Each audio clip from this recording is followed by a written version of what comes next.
As we approach the general elections, pay careful attention to your surroundings. Look closely, very closely. Do you like what you see? Turn on the radio, crank it up.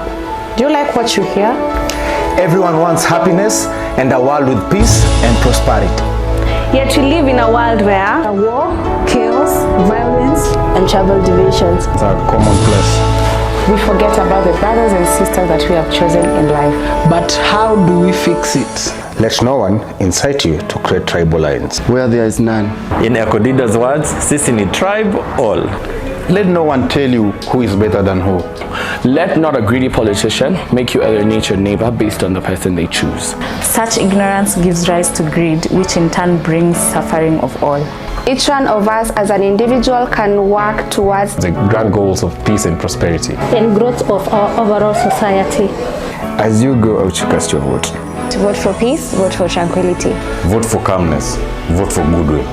Vote for amity, vote for order. Kenya ni yetu. Kenya ni yetu. Kenya ni yetu. Kenya ni yetu. Kenya ni yetu. Kenya ni yetu. Kenya ni yetu. Kenya ni yetu. Kenya ni yetu. Kenya ni yetu. Kenya ni yetu.